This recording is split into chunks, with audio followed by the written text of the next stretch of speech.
Het woord is nu aan wethouder Freek Ossel van Amsterdam. Was het nou? Hoe werd er nou over hem gepraat? Wat vond men nou van hem?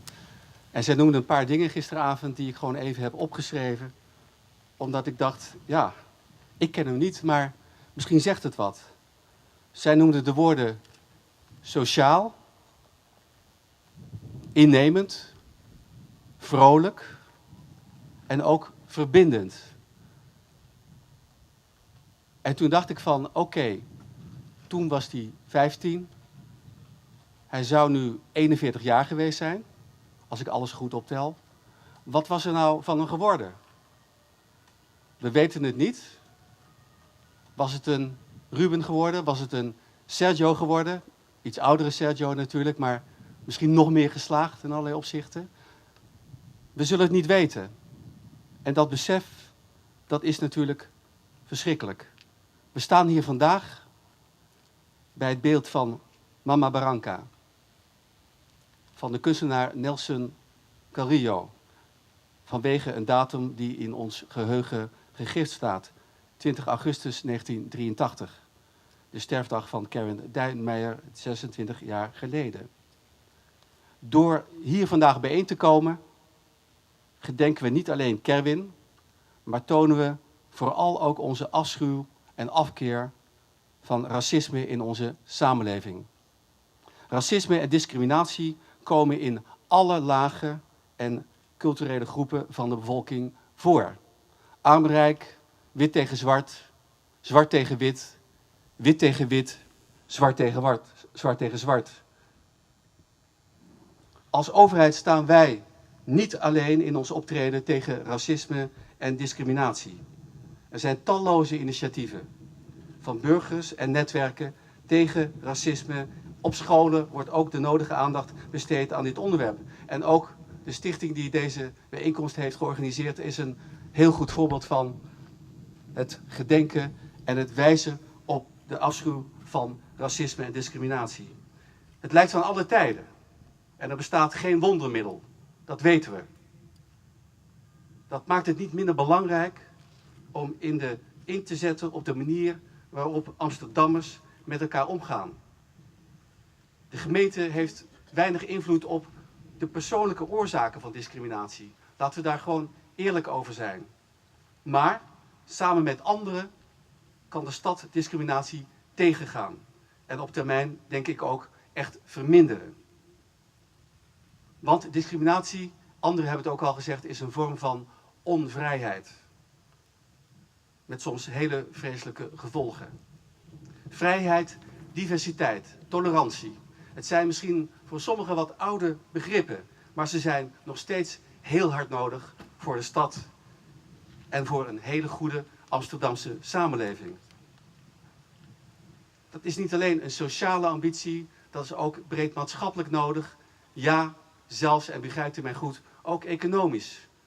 Het gaat beter met ons allemaal als we ook beter met elkaar omgaan. De gemeente gaat in gesprek met mensen en organisaties over het signaleren en het voorkomen van discriminatie. De gemeente doet dit ook door voorlichting, onder meer op scholen. Ook door streng te handhaven met de politie als er melding wordt gemaakt van discriminatie. En ook te proberen een voorbeeldrol te vervullen als het gaat om het eigen personeelsbeleid. En, niet te vergeten, ook door campagnes te voeren en de mensen op het hart te drukken bij discriminatie te melden. Dat helpt, dat is goed, daar kunnen we wat aan doen. Dan kan de politie optreden en dan kan het meldpunt discriminatie Amsterdam ook het nodige doen. Maar de gemeente, wij zijn ervan overtuigd dat je discriminatie kunt bestrijden door mensen vooral weerbaarder te maken tegen iedere vorm van achterstelling en uitsluiting. Daarom ondersteunen we ook initiatieven die burgers krachtiger maken. Die ervoor zorgen dat iedereen kan meedoen. Thema's als inclusiviteit tonen aan dat het belangrijk is om onderdeel te zijn van deze stad. Als je aan jongeren vraagt, wat bind je nou hier in Nederland? Dan hoor je van heel veel jongeren, of ze nou van Marokkaanse, Turkse, Nederlandse afkomst zijn. het woord Amsterdam. Amsterdam verbindt als stad en dat moeten we ook vooral vasthouden en stimuleren. Curwen was een Amsterdammer die op het verkeerde moment op de verkeerde plaats was. Zijn leven eindigde in het centrum van Amsterdam. Door de hand van mensen die als racist gekenschetst zijn. Afgelopen maandag was ik bij de herdenking van Tula. Tula leidde in de 18e eeuw een opstand tegen de slavernij in de Antillen.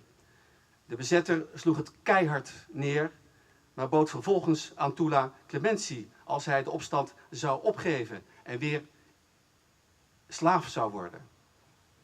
En Tula was overtuigd van zijn recht op vrijheid. Op een misselijkmakende manier is hij toen om het leven gebracht in het openbaar. Het beeld van Mama Barranca staat voor de strijd tegen discriminatie, tegen geweld. En de daaronderliggende, laten we dat niet vergeten, onwetendheid. Het symboliseert kracht, strijd en onverzettelijkheid.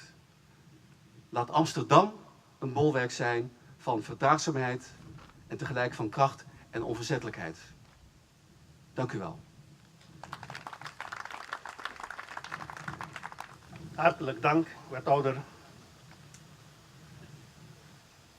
Dit jaar wordt deze herdenking voor de 26e keer georganiseerd. Jammer genoeg lijkt het alsof we nog heel wat meer herdenkingen moeten organiseren. Simpelweg omdat racisme en intolerantie nog steeds bestaat in Nederland en in de wereld.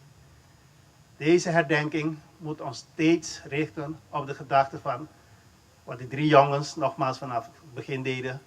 Zorg ervoor dat je continu wijst op waar racisme en intolerantie ons naartoe kunnen leiden. De Stichting Vrienden van Kerwin zal in de toekomst deze activiteit blijven organiseren, maar we zijn van plan om meer dingen te gaan doen gedurende het hele jaar door. En natuurlijk hebben we mensen nodig, we hebben vrijwilligers nodig. Wij hopen dat er in dit publiek mensen zijn die zich willen opgeven om te helpen. Om te helpen om niet alleen deze herdenking te organiseren, maar alle andere activiteiten om aandacht te vragen tegen het racisme. Een van de personen die zo'n beetje vanaf het begin betrokken was bij deze herdenking is Amina Marix Evans. Ik wil Amina graag op het podium vragen